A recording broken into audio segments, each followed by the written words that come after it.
পরিবারের কাছ থেকে শেষ বিদায়ের পর বনানী কবরস্থানে চিরনিদ্রায় শায়িত হল শ্রীলঙ্কার সিরিজ বোমা হামলায় নিহত শিশু জায়ান চৌধুরী।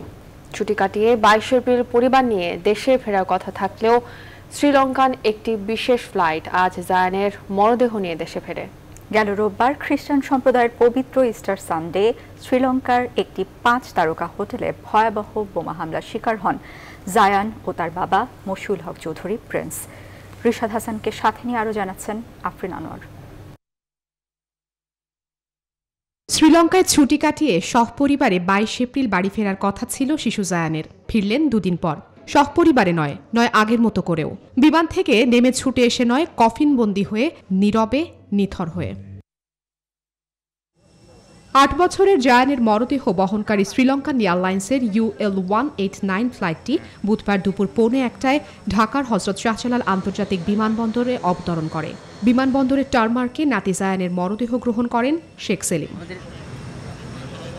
সেখান থেকে রওনা হয়ে দুপুর 1:30টায় জায়ানের মরদেহ বহনকারী গাড়ি শেখ সেলিমের বনানীর বাসায় পৌঁছায়। একসময় যেই জায়ানের পদচারণায় বনানীর 2-এর এই সড়কের 9 নম্বর বাড়িটি মুখরিত থাকত, সেখানে নেমে আসে শোকের ছায়া। দুপুর 2:35 প্রধানমন্ত্রী শেখ হাসিনা বনানীর 2 নম্বর সড়কে শেখ সেলিমের 9 নম্বরের বাসায় যান। প্রধানমন্ত্রী বাসায় প্রবেশের পর সেখানে হৃদয় বিদারক দৃশ্যের সৃষ্টি হয়। শেখ সেলিম সহ জায়ান চৌধুরীর আত্মীয় স্বজনরা এ সময় কান্নায় ভেঙে পড়েন। প্রধানমন্ত্রী শেখ হাসিনা নিহত জায়ানের রুহের মাগফিরাত কামনা করেন এবং শোক সন্তপ্ত পরিবারকে সান্ত্বনা দেন। বিকাল 3:50 প্রধানমন্ত্রী শেখ হাসিনা ওই বাসা থেকে বের হয়ে যান। সমবেদনা জানাতে শেখ সেলিমের বাসায় জড়ো হন আওয়ামী লীগের শীর্ষ নেতাদের পাশাপাশি স্বজন ও শুভাকাঙ্ক্ষীরাও।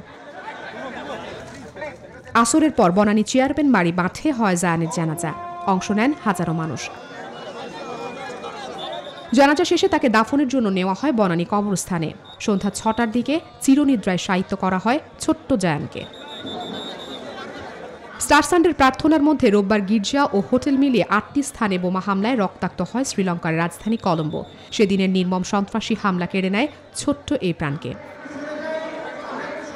আফরিন আনোয়ার, নিউজ 24, ঢাকা।